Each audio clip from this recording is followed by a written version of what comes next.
ערב ירד על מחנה דוד. רוח מדברית נושבת בין האוהלים. דוד יושב לבדו ליד לפיד מהבהב. מבטו נשען על קלף גס, שבו צוירו קווי מתאר של הר גבוה עם עיר בראשו. נבו, לחש לעצמו, עיר שקירותיה אינם מאבן בלבד, אלא מן ההר עצמו. אבישי נכנס לאוהל.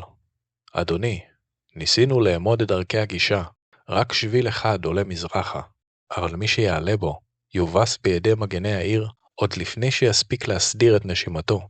דוד שתק, ידו לטפה את זקנו, ואז עיניו נצצו. אם הדרך הפתוחה עוברת דרך שערי הסוחרים, אולי זו הדרך שבה ניכנס. וכך נולדה התחבולה.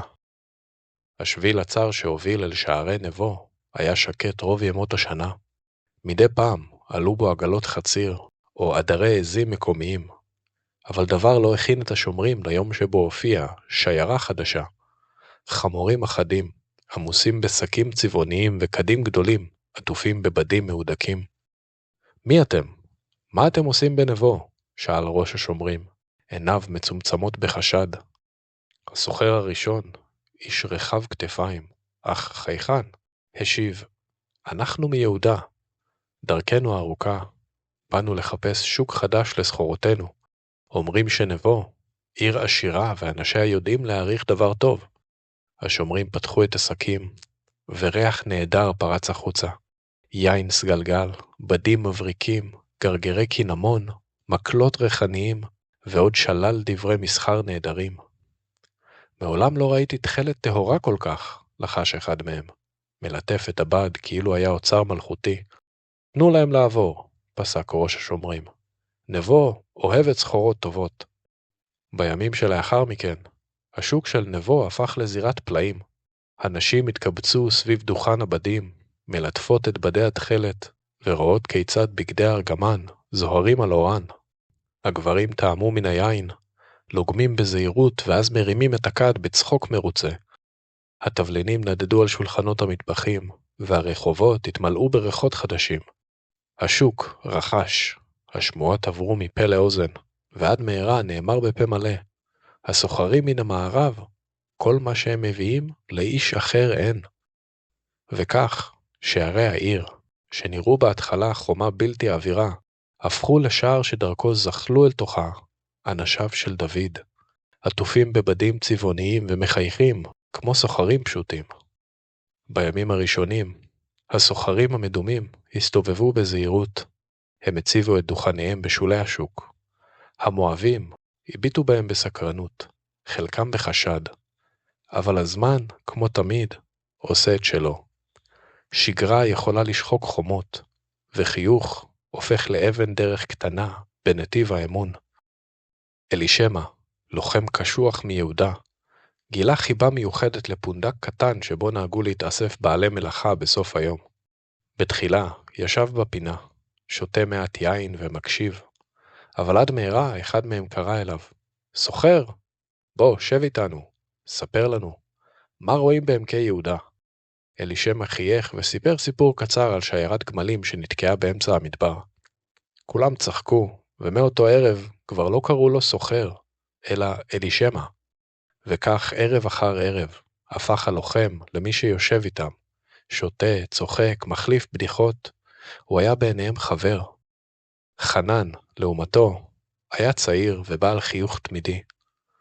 בשוק הירקות מצא עצמו חוזר שוב ושוב לדוכן פשוט, שמאחוריו עמדה נערה יפהפייה. הם שוחחו בכל יום, והיא נהגה לצחוק כשהוא ניסה להגות מילים בשפת המקום.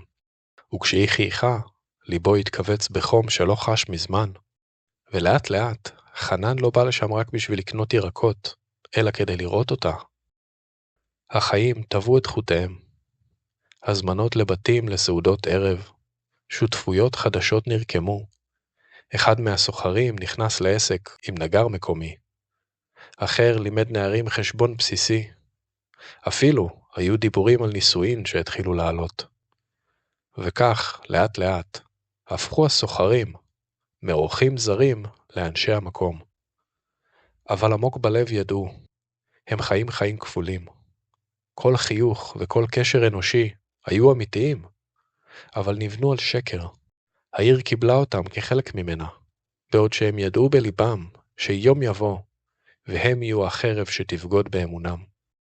בלילות, הסוחרים, ישנים בבתי אבן קטנים שהוזכרו להם, הביטו בקווי הירח שחדרו מהחלון, והשקט נעשה כבד יותר מכל חרב.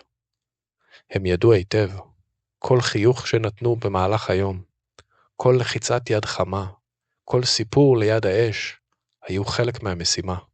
הם היו לוחמים במסווה. חייהם בעיר לא היו אמת, אלא הצגה ארוכה שיום אחד תסתיים במכת חרב. חנן, שכב על מחצלת בפינה אפלולית, לא הצליח להירדם. הוא הביט על הירח המלא שהאיר את פניה של אהובתו שנרדמה לצידו. מחשבה קרה חדרה לליבו כמו להב. האם אני אהיה זה שיביא את הצבא שיכריע את עירה? האם לא אני, בחיוך ובאהבה שלי, סללתי את הדרך לנפילתה? הוא עצם את עיניו, אך לא מצא מנוחה. החום שבליבו התערבב עם אשמה צורבת. לילות נבו היו מלאים לא בצחוק ולא בשירים, אלא בהנחות חנוכות של הלוחמים. אנשים שהיו בו זמנית, אהובים ושקרנים, חברים ובוגדים. חלפה כמעט שנה מאז שהסוחרים נכנסו בשערי נבו. הם כבר היו מוכרים בשוק, אהובים בבתי משפחות, חלקם אפילו קרובי משפחה חדשים. העיר חיה בשלווה, ואז הגיעה הבשורה. צבא דוד נע במחוזות הדרום, אלפים מתכנסים ליד מעיינות הערבה. קודם שמועות, אחר כך שליחים מתנשפים, ואז עדי ראייה. על גבעות רחוקות נראו ניצוצות מתכת, מחנה עצום מתארגן. מהחומות הגבוהות של נבו אפשר היה לראות, בשעות הבוקר הבהירות, ים של אוהלים מתפרס על פני המישור, לא קרוב מספיק כדי להסתער, אבל גם לא רחוק מספיק בשביל להתעלם.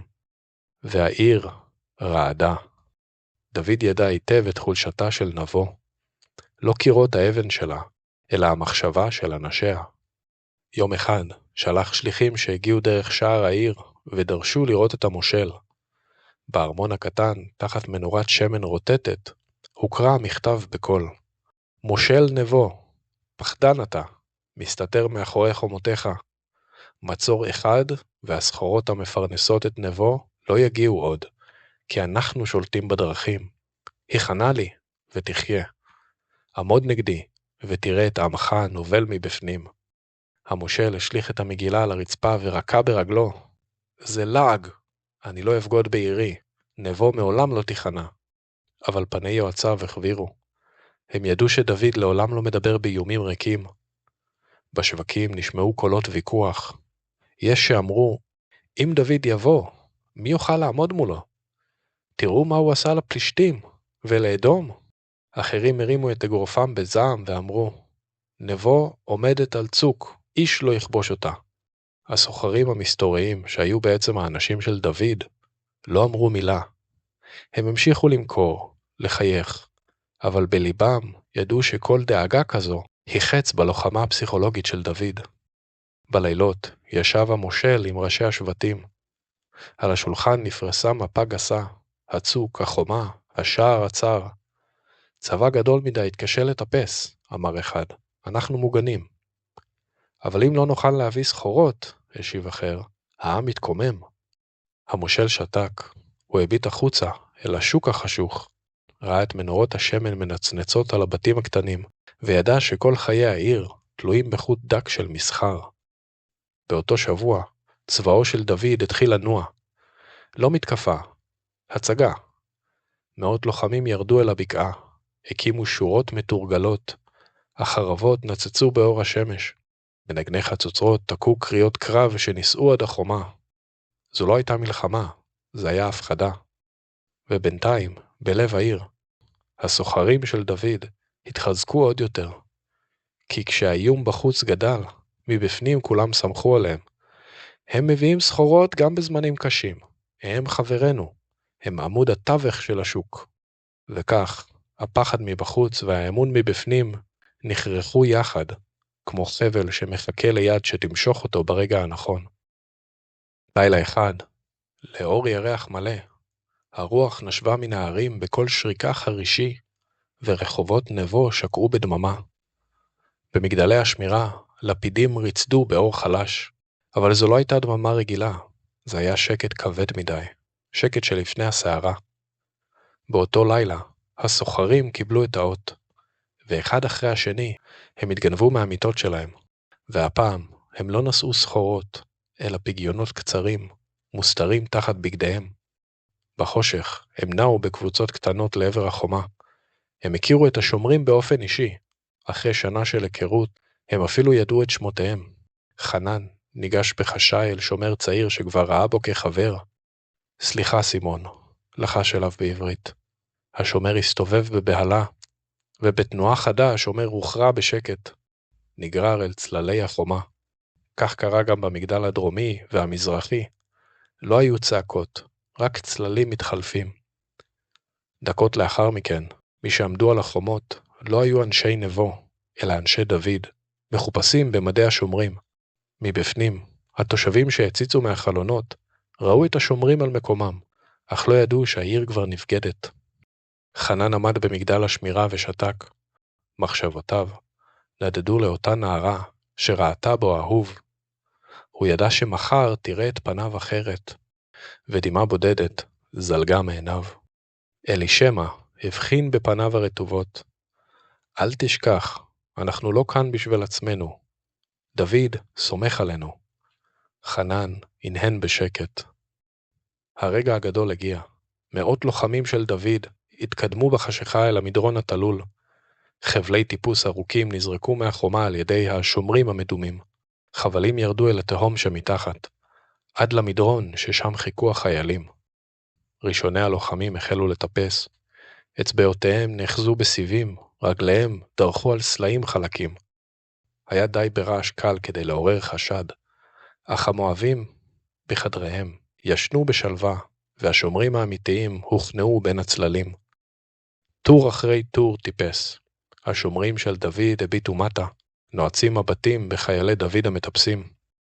השעה כבר קרובה לעלות השחר.